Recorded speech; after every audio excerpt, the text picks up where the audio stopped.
नमस्कार मित्रांनो, गोट शेळीपालन शेती या चॅनलमध्ये आपले स्वागत आहे. आणि मी नेहमीप्रमाणे याच्यामध्ये आम्ही शेळीपालन कसं केलं आहे आणि त्याच्यासाठी किती खर्च वगैरे आला आणि बाकीच्या सगळ्या ज्या काही गोष्टी आहेत, किती शेळ्या आहेत किंवा त्यांच्यासाठी चारा पाणी नियोजन कसं असावं याची माहिती मी खूप वेळा दिलेली आहे. तरी पण मी परत एकदा एक नवीन व्हिडिओ घेत आहे आणि त्याच्यामध्ये सांगत आहे की शेळीपालन कसे असावे आणि त्याच्याबाबत तुम्ही काय काय गोष्टी वगैरे केल्या पाहिजेत. तर सध्या हे जे काही व्हिडिओ आहेत ते म्हणजेच आपल्या भारतात जसं काही शेळीपालन होतं तसंच इतर देशामध्ये सुद्धा शेळीपालन केलं जातं आणि तिथले लोक जे काही शेळीपालन करत आहेत ते एकदम टेक्निकली करत आहेत. तसंच भारतामध्ये जर आपण सेम पद्धत जर वापरली, एकदम व्यवस्थित शेड वगैरे किंवा शेळ्यांची व्यवस्थित आरोग्याची काळजी वगैरे घेतली आणि त्यांचं संरक्षण वगैरे केलं आणि त्यांना जर व्यवस्थित चारा पाणी जर दिलं तर नक्कीच तो एक बिझनेस म्हणून बघू शकतो त्याकडे आणि त्याच्यातून आपण खूप काही प्रॉफिट वगैरे आरामशीर कमवू शकतो. तर मित्र, सध्या हे जे काही व्हिडिओ आहेत तर हे मिक्स आहेत, काही मेंढ्यांचे, शेळ्यांचे किंवा कुक्कुटपालनाचे. तर सध्या आमचं जे शेड आहे ते हे मिक्स आहे. तिथेही आम्ही शेळ्या वगैरे पाळतो आणि त्याच्यासोबतच आम्ही थोड्याशा कोंबड्या वगैरे पण पाळत आहे. तर आमचं जे काही शेड वगैरे आहे ते पूर्णपणे आम्ही घरच्या घरीच तयार केलेलं आहे. त्याच्यामध्ये थोडंसं बाहेरून सामान आणि थोडंसं घरून सामान आणि टाकाऊतून टिकाऊ पद्धतीने हे केलेलं आहे. तर आमच्या शेडचा हा व्ह्यू असा दिसतो. तर हे बाहेरून शेड असं दिसतं आहे आणि शेडमध्ये आम्ही एंट्री करण्यासाठी बरोबर 2 गाडा जाईल एवढी जागा ठेवलेली आहे. तर तो जो काही गाडा असेल त्याच्या साह्याने तुम्हाला सर्व गवत वगैरे शेडमध्ये न्यायचं आहे आणि त्याच्या साईडला इकडे कुट्टी वगैरे करण्याची सोय केलेली आहे शेडच्या सुरुवातीला, जेणेकरून तुम्ही जो काही गवताचा गाडा वगैरे आणाल तर तो सर्व गाडा तिथे कुट्टी करून तिथूनच तुम्हाला परत शेडकडे टाकायचा आहे. आणि शेडमध्ये जर हे बघितलं तर असे आम्ही छोटे छोटे शेळ्यांसाठी कप्पे केलेत आणि प्रत्येक कप्प्यामध्ये छोटे मोठे शेळ्यांचे पिल्लं आहेत.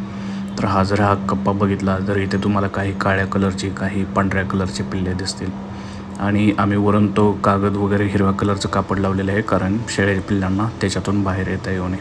नंतर आम्ही ते दुरुस्ती केलेली आहे. आणि साईडलाच बघितलं तर एक पांढऱ्या कलरचं बोकड दिसतंय.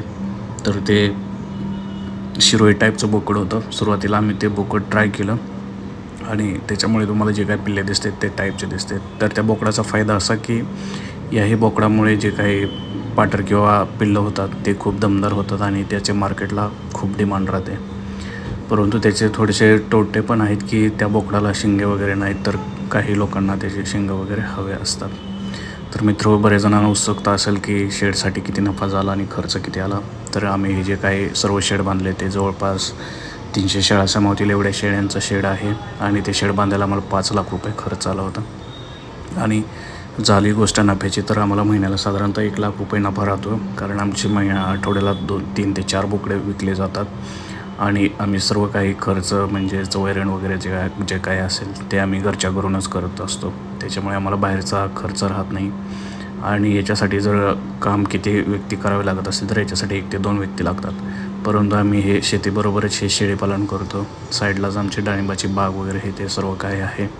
त्यामुळे ते कामामध्ये हे काम मिक्स होऊन जातं. त्यामुळे एवढं काही हे फरक पडत नाही. फक्त ह्याचंच हे असं आहे की तुम्हाला रोज याच्यासाठी कष्ट करावं लागतं. रोज टाईम टू टाईम तुम्हाला इथे हजर राहावं लागेल, काम करावं लागेल. तर मग सुरुवातीला मी व्हिडिओमध्ये म्हटल्याप्रमाणे इथे आम्ही कोंबड्याचे पिल्ले वगैरे आणून ठेवले. तर शेळीपालनसोबतच आम्हाला इथे देशी कोंबड्याचे अंडेसुद्धा खायला मिळतात. तसंच आम्ही काही कोंबड्या विकतो किंवा आम्ही काही अंडे मार्केटमध्ये पण विकतो किंवा बरेच जण लोक इकडून देशी कोंबड्या असल्यामुळे त्या कोंबड्या पण घेऊन जातात. तर शेडचा असा हा आउटसाईडने लुक आहे. आम्ही तात्पुरते बल्ब लावलेत, त्याच्यानंतर आम्ही रिप्लेस केलेत. आणि तिकडे जर बघितलं तर शेळ्यांचे पिल्ले वगैरे आहेत. तर तुम्हाला काही कप्पे तर रिकामे वगैरे दिसतील किंवा खाली दिसतील. तर जसं काही इकडे शेळ्यांचे पिल्लं मोठे मोठे होतात किंवा शेळ्यांचे टप्पे पडतात तसे आम्ही ते पिल्लं वेगवेगळ्या कप्प्यामध्ये आणतो. तर ही संध्याकाळची वेळ झाल्यामुळे तुम्हाला शेडमध्ये जरा कचरा वगैरे झालेला दिसेल, परंतु आम्ही शेडची स्वच्छता हे 2 टाईम ठेवतो, एकदा सकाळी आणि एकदा संध्याकाळी. तर त्याच्यामुळे शेडमध्ये स्वच्छता ठेवणं खूपच अत्यावश्यक आहे. आणि बरेच बांधवांना हे पण ऐकायचं असेल की नेमकी शेडची साईज किती आहे. तर शेडची लांबी आहे 120 फूट आणि रुंदी आहे 90 फूट. आणि जो काय तुम्ही हे गव्हाणे वगैरे बघता तर त्याचा साईज आहे 10 फूट, म्हणजे मधला गॅप. आणि प्रत्येक गव्हाण्यामधून एक कॅरेट जाईल अशाप्रमाणे तुम्हाला शेप ठेवता आला पाहिजे. तर बऱ्याच बांधवांना हे पण विचारायचे की ह्या शेळ्या कुठल्या टाईपच्या, तर ह्या आहेत शिरोळी, ही उस्मानाबादी आणि गावरान शेळ्या. तसेच बऱ्याच बांधवांना ॲड्रेस विचारायचा आहे की हे लोकेशन कुठं आहे. जर मित्र तुम्हाला खरंच इथून शेळ्या वगैरे न्यायच्या असतील किंवा विकत घ्यायचे असतील तर आम्ही 400 रुपये किलोने इथून बोकड किंवा पाठरो देतो आहे. तर मी कमेंटमध्ये नंबर वगैरे